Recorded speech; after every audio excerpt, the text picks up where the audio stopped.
नमस्कार दोस्तों, अभिवादन स्वीकार करिए अपने छोटे भाई बेटे शुभचिंतक का। साथियों, मैं संजय सिंह राणा, राष्ट्रीय अध्यक्ष भारतीय सर्वधर्म पार्टी, पूर्व प्रत्याशी 35 लखनऊ लोकसभा, पूर्व प्रत्याशी 64 गोरखपुर लोकसभा, पूर्व प्रत्याशी 172 उत्तर विधानसभा लखनऊ। जैसा कि आप जानते हैं, मेरा राजनीति में आने का ध्येय कि मैं चाहता हूं कि हमारे देश में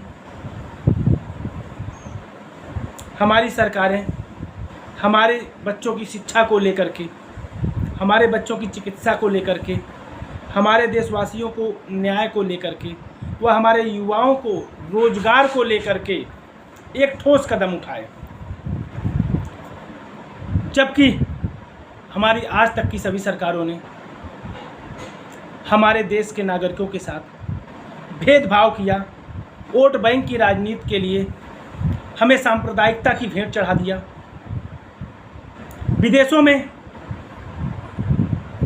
बच्चों की शिक्षा पूरी तरह मुफ्त है और हमारे देश में शिक्षा के नाम पर हमारे देश के नागरिकों को के खून पसीनों की कमाई को लूटा जा रहा है और शिक्षा माफियाओं को खुली छूट दे करके हमारे देश के विकास को रोका जा रहा है।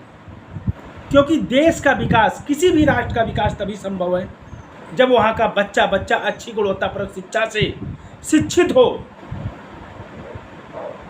उसे अपने संविधान की जानकारी हो, उसे अपने मौलिक अधिकार की जानकारी हो। लेकिन हमारे देश में मेरे साथियों, मुझे कहने की ज़रूरत नहीं है, आप स्वतः अंदाज़ा लगाइए कि हमारे देश की स्थितियाँ कितनी बद से बदतर कर दी गई हैं। और इसका जिम्मेदार मैं सिर्फ राजनेताओं को नहीं देना चाहूँगा, राजनीतिक पार्टियों को नहीं देना चाहूँगा, अब तक की सभी सरकारों को भी नहीं देना चाहूँगा। क्योंकि सरकार कोई भी हो, राजनीतिक पार्टी कोई भी हो, राजनेता कोई भी हो, सब अपने लिए जीते हैं, अपने स्वार्थ के लिए वोट बैंक की राजनीति करते हैं। सत्ता सुख पा करके देशवासियों के अधिकारों को भुला देते हैं। इसका मुख्य कारण यह है कि हम और आप स्वयं आंखों पर पट्टी बांध करके इन राजनीतिक पार्टियों के हाथों की कठपुतली बन जाते हैं, इनकी सांप्रदायिकता की यहाँ भेंट चढ़ जाते हैं, हिंदू मुसलमान के नाम पर गुमराह हो जाते हैं, ब्राह्मण क्षत्रिय वैश्य शूद्र के नाम पर गुमराह हो जाते हैं, आरक्षण के नाम पर इनके कदमों में बैठ जाते हैं। मेरे साथियों, यही इनका सबसे बड़ा अधिकार है। और पिछले 12 वर्षों से मैं आपको यही समझाने की चेष्टा कर रहा हूँ कि अगर आप अपने बच्चों से प्यार करते हैं, आप चाहते हैं आपके बच्चों का भविष्य उज्ज्वल हो, आपके बच्चे अच्छी गुणवत्तापूर्ण शिक्षा से सुसज्जित हो और आपका भारतवर्ष विश्वगुरु बने, विकसित भारत बने, तो आपको अपनी जिम्मेदारी स्वयं निभानी होगी। आपको स्वयं आगे आना होगा। आपका यह छोटा भाई संजय सिंह राणा आपके लिए मार्ग प्रशस्त कर रहा है, आपके लिए आवाज़ उठा रहा है। तो इस आवाज़ को इतना बुलंद करना होगा आपको कि यह संसद तक पहुँचे, यह सरकार की कुर्सी को हिलाने लायक तूफान बन करके खड़ा हो। मेरे साथियों, तब जाकर के आपके बच्चों का भविष्य उज्ज्वल होगा।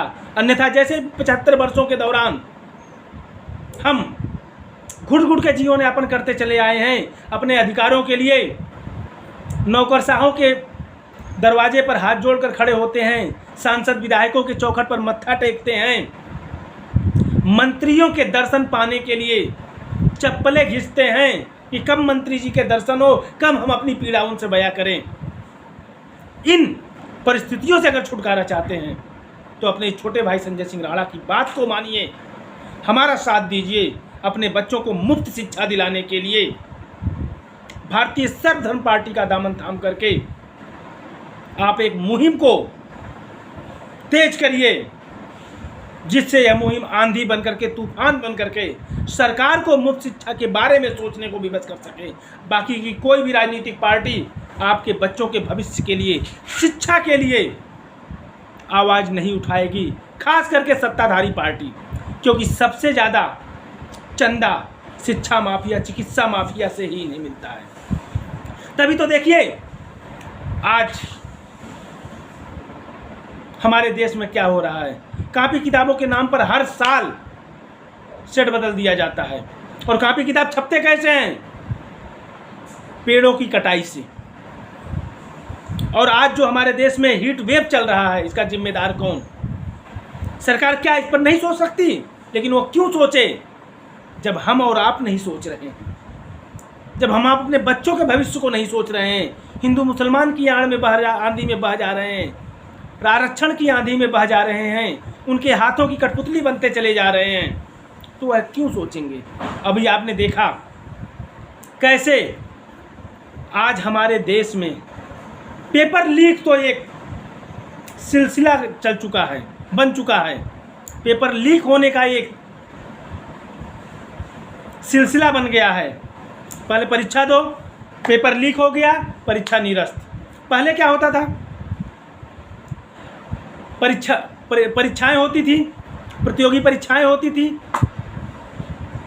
उसके बाद उसमें कुछ बच्चे हाईकोर्ट जाते थे तो परीक्षा स्थगित की जाती है। आज क्या हो रहा है? सरकार कोई भी हो, होना यही है और आगे भी होता रहेगा अगर हम आप जागरूक नहीं बने। आज परीक्षा दिया, पेपर लीक हो गया, परीक्षा निरस्त हो गई। बस आज 101 करोड़ 40 लाख बच्चों ने हमारे देश में नीट की परीक्षा जिन्होंने दी, और जो पेपर लीक किया गया ये एक सोची समझी साजिश के तहत, कि हम और आप इन्हीं में उलझे रहे हैं। परीक्षा दें, सरकार का राजस्व बढ़ाएं, अपना आने जाने का समय व्यर्थ करें, एक्सपेंस करें, अपने माँ बाप के खून पसीने की कमाई को परीक्षा के नाम पर खर्च करें। लेकिन जब परिणाम आए तो परीक्षा स्थगित कर दी गई, पेपर लीक हो गया, हाईकोर्ट ने धांधली के कारण स्टे लगा दिया। इन सब में नुकसान किसका? उन राजनीतिक पार्टियों का या हमारा या आपका? मेरे साथियों, अगर इतनी छोटी सी बात भी हम नहीं समझ सकते हैं तो फिर मैं आपको समझा नहीं सकता। दिखाने के लिए नए नए कानून बनाए जाते हैं। अभी नीट पेपर लीक हुआ, इसमें जो सालवर गैंग हजारीबाग से, पटना से, रांची से, पटना के प्ले स्कूल में पेपर रटाया गया, जो खुलासा हुआ है वह चौंकाने वाला है। उस पर एक कानून बनाया गया कि अब पेपर लीक कराने पर 10 साल की जेल और 1 करोड़ रुपए जुर्माना। उनके लिए क्या है? जो हजारों करोड़ रुपए कमा रहे हैं, वो 1 करोड़ की वजह 10 करोड़ फेंकेंगे और 10 साल की जेल, 4 दिन जेल काट के आएंगे, जमानत पे बाहर आएंगे। मैं कहता हूं भारतीय सर्वधर्म पार्टी परिवार सरकार से मांग करती है, पेपर लीक में सम्मिलित हर व्यक्ति को, चाहे वह अधिकारी हो, चाहे वह कर्मचारी हो, चाहे कोई नेता हो, चाहे राजनेता हो, चाहे उनका सगा संबंधी हो या अन्य कोई भी क्यों ना हो, उसे तत्काल मृत्युदंड दिया जाए। क्योंकि यह पेपर लीक कोई एक पेपर लीक के नज़रों से नहीं देखा जा सकता। यह करोड़ों युवाओं के भविष्य के साथ खिलवाड़ है, उनकी ज़िंदगी के साथ खिलवाड़ है, उन माता पिता के खून पसीने की कमाई और अपने बच्चों के प्रति उनकी संवेदनहीनता का गला घोटना है। ऐसे संवेदनशील मुद्दों पर अगर सरकार संवेदनहीन है, राजनीति कर रही है, दिखावा कर रही है, तो ऐसी सरकार को कदापि जनता को माफ़ नहीं करना चाहिए। ऐसी सरकार को जनता को अवश्य सबक सिखाना चाहिए, जो हमारे और आपके बच्चों के भविष्य के साथ खिलवाड़ करे, देश के भविष्य के साथ खिलवाड़ करे। मेरे साथियों, और इसमें भी इतना बड़ा पेपर लीक कांड हुआ, सरकार हाथ पे हाथ रखे बैठी रही। सुप्रीम कोर्ट ने इस धांधली को उजागर करते हुए इस परीक्षा को स्थगित करने का आदेश दिया, तब जाकर के सरकार हरकत में आई। अन्यथा सरकार की बला से एक और परीक्षा स्थगित।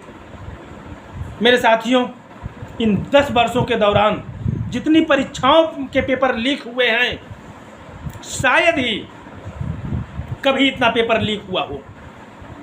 आखिर लीक कराने वाले आते कहाँ से?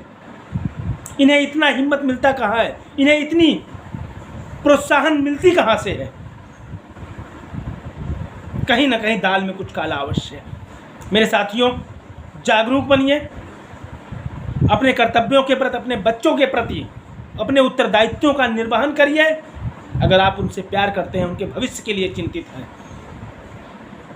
तो भारतीय सर्वधर्म पार्टी का साथ दीजिए। यह आपका छोटा भाई संजय सिंह राणा आपके बच्चों को मुफ्त शिक्षा दिला करके ही दम लेगा। इसके लिए चाहे इसे कोई भी कुर्बानी क्यों न देनी पड़े। मेरे साथियों, अंत में मैं सिर्फ इतना कहना चाहूँगा, अगर हम दिमाग में ये बिठा रखे हैं कि कुछ नहीं बदलने वाला, तो मैं आपसे 2 लफ्ज़ों में कहना चाहूँगा, गंगा बदलेगी, जमुना बदलेगा। गंगा बदले, जमुना बदले, सतलज का किनारा बदलेगा। कुछ हम बदले, कुछ आप बदलो, फिर सारा जमाना बदलेगा। जय हिंद, जय भारत।